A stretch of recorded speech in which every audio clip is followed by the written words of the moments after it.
Who is this actually good for? Who should skip it? And is it worth the price for normal, everyday buyers? If you've ever stood in a warehouse staring at a pile of pallets and wondering whether you need a motorized lift or just a good old hand pallet jack, that hesitation is exactly what I felt before I dug into the Vestil SL150AA steel adjustable stacker with powered lift. Link is in the description if you want to check the product details on Amazon. First off, let's talk about the kind of shop floor where a machine like this makes sense. Imagine a small to medium distribution center that moves boxes up to 3 feet high on a regular basis, but doesn't have the budget for a full-size forklift. The stacker's 2,000-pound capacity puts it in the sweet spot for bulkier items. Think cases of bottled water, large appliance cartons, or stacks of lumber that would be a nightmare to lift by hand. If you're the type of manager who wants to keep a single operator on the floor and still get a decent lift height without training a driver for a forklift, this is the niche it fills. On the flip side, if you run a boutique e-commerce fulfillment space that only handles lightweight parcels, or you already have a fleet of electric pallet jacks, the extra cost of a powered lift might feel unnecessary. The machine's raised height is 150 inches, which translates to a maximum lift of about 12.5 feet. That's overkill for a shop that never exceeds 5 feet of stacking. In those cases, you'd be paying for capability you'll never use. And that's where the value proposition starts to wobble. The first thing I noticed when watching the product in action videos is the powered fork height adjustment. Instead of manually turning a crank, you press a button and the forks glide up or down. In a real-world scenario, say you're loading a rack of pallets that are already 2 feet off the ground, that motorized lift saves you a few seconds per lift, which adds up over a shift.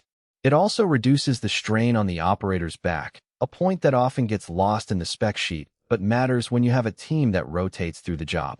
Equally important is the pivoting steering handle. Unlike a straight-line push cart, this handle lets you angle the stacker while you're moving, which is a real benefit when aisles aren't perfectly straight or you need to maneuver around pallets that are slightly askew. I've seen it work in a cramped automotive parts warehouse where the aisles are only 3 feet wide. The pivot makes turning a tight corner feel almost effortless, compared to wrestling with a traditional hand jack. Battery life is another practical concern. The built-in gauge gives a quick visual cue of how much juice is left, so you can plan a recharge before the battery dies mid-lift. In practice, the gauge is accurate enough for an 8th-hour shift if you're moving medium-weight loads intermittently. However, if you're constantly running at full capacity, you'll notice the battery draining faster than the gauge would suggest, meaning you might need a spare pack or a downtime period to recharge. That's a hidden trade-off that buyers should factor into their daily workflow. Now, let's talk durability. The steel construction feels solid, and that's reflected in the 2,000-pound rating. In a workshop where the stacker is dropped onto uneven concrete or bumped into shelving, the steel frame resists denting and keeps the lift mechanism aligned. I've read anecdotes from industrial users who keep similar steel stackers running for years with just routine maintenance oil on the moving parts and occasional brake checks. If you're looking for a machine that can survive the occasional rough handling, that steel body is the main reason. The price isn't just a sticker shock. But steel also adds weight. The unit itself tips the scales at around 550 pounds, which means you need a forklift or a pallet jack just to move it from the loading dock to the shop floor. If your facility is on a second floor with a freight elevator that has a weight limit, you'll have to plan the logistics of getting this stacker up there. That upfront effort is something a lighter-weight aluminum model would avoid, albeit at the cost of lower load capacity. Another nuance that shows up once the machine is in daily use is the height adjustment speed.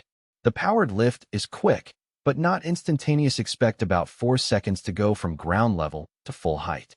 For most operators, that's acceptable. But if you're in a high-throughput environment where you need to move dozens of pallets per hour, the slight pause can become a bottleneck. In such a setting, a manual crank might actually be faster for very short lifts because you can wiggle the forks without waiting for the motor to respond. So, who should walk away? If you're a small shop that only needs to lift a few hundred pounds a day and you already have a reliable hand pallet jack, the extra cost, weight, and battery management of the Vestil